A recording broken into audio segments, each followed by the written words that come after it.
So we need to talk about something that keeps coming up online: filters, identity, distortion, and the way people pretend it's just angles and lighting.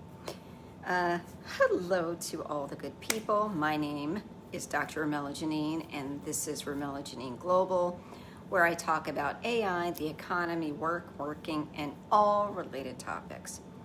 Recently, someone accused me of looking like AI.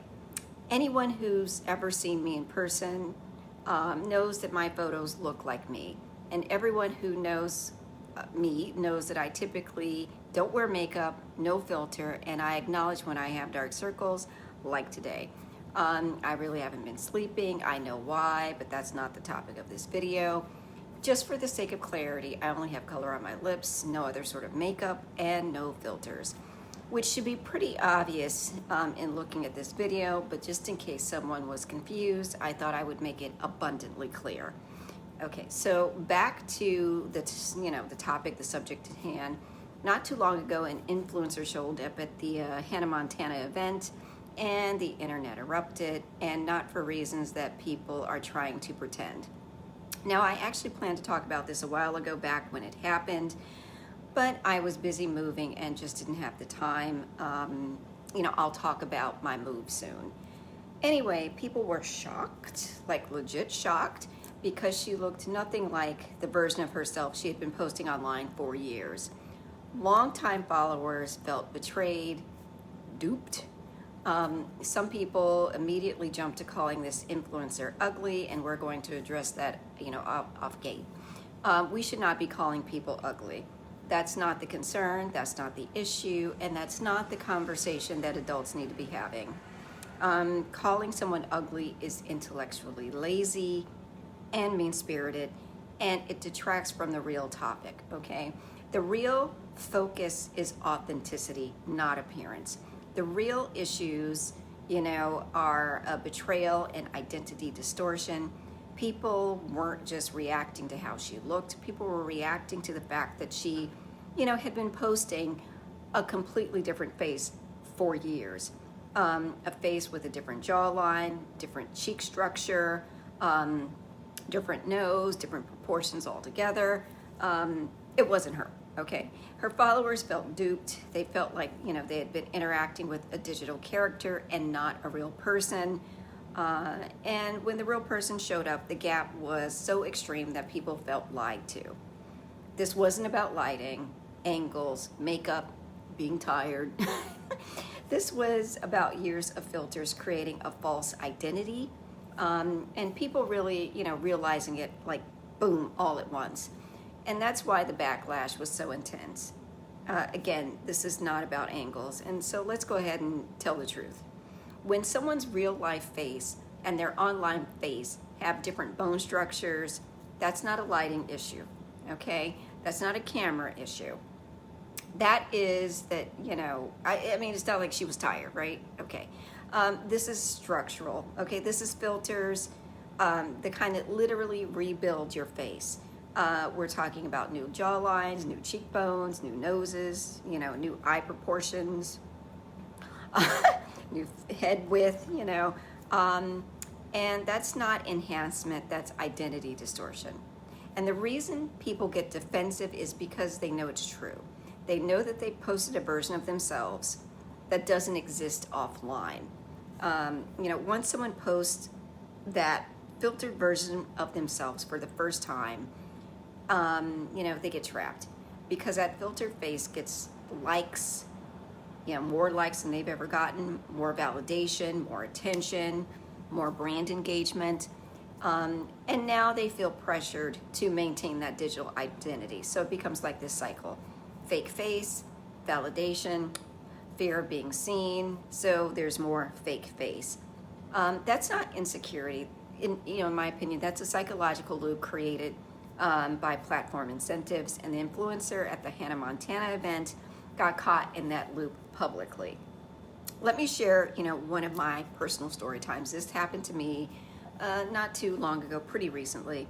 I had photos taken, and not too long ago, let me be clear, I hired a professional photographer because I wanted the best photos of me that were possible, and there is nothing wrong with that.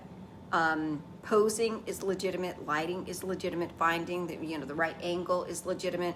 All of that is part of photography and presenting yourself well. But what's not legitimate is changing the structure of my face. What's not legitimate is removing every wrinkle until I look like a wax figure. And what's not legitimate is reshaping me into a person that I've never been, right? Okay, and that's exactly what happened. The photographer used, I guess AI touch-up, automated tool, not manual Photoshop editing. I think he hit a button and everything changed. Like he reshaped my head. It changed the width of my face, the proportions of my head, skin texture. It smoothed me, into a person I had never been. It changed me into a person I had never been. And I had to tell him, hey, sir, this is not my face. I just want my skin to look like, even, like I'm wearing foundation, and that's it. And then that's when it hit me. It's like skills are already being lost. Skills are already eroding. People aren't editing anymore. They're outsourcing judgments to AI presets and then letting the machine decide what a human face should look like. And that's how we kind of ended up with this accidental catfishing, not because people are, malicious per se, but because the tools are doing too much and the humans have stopped paying attention potentially, or, like the result. When I post my videos, I don't use filters. I typically, again, don't wear makeup. Sometimes, like today, I've got color on my lips, very subtle, natural. Not because I'm trying to make a statement, because I'm busy, I have other things to think about, and it's not that I'm saying that my appearance is unimportant, because I take great pride in my skincare and my hair care routines, and I keep my hands and feet soft, but if you meet me in person, I look like me. Okay, I have some AI photos of me up. They're clearly labeled as avatars, and I refer to them as such. I'm on the throne on one, okay? I'm me all the time, and people are comfortable with that idea. Anyway, I like how China's trying to make people get comfortable with themselves. China's doing a lot on the AI front that's really good. China, because they saw this happening, at scale, said, hey, our people are at risk. China didn't ban filters randomly, okay? They responded to psychological patterns that were destabilizing their society. Again, identity distortion is real, and people are, suffering from it. Self-alienation, appearance anxiety, unrealistic beauty norms, and just parasocial manipulation and flat-out consumer deception. They saw filters basically creating a second identity economy, digital self, that looks nothing like the actual person. And they treated it, rightfully so, as like a mental health and consumer protection issues. So they cracked down on extreme beauty filters, face reshaping tools, poreless, blurry, unrealistic editing, making folks look dramatic, influencer identification, beauty, everything needed to be natural. The reasoning was psychological and not aesthetic. They said, hey, we need to protect people from unrealistic beauty standards and deceptive, digital identities. And whether you agree with that approach or not, the underlying issue is real. There's a lot in frankly, I think there's a lot the U.S. can learn from China, okay? Particularly on this issue, because the U.S. is facing similar issues, okay? There's rising appearance anxiety, teens avoiding real life interactions, influencers selling products, with filtered faces, giving them results that they don't actually get from the products, AI tools reshaping faces and heads beyond recognition, and just leading to a decline in trust of content.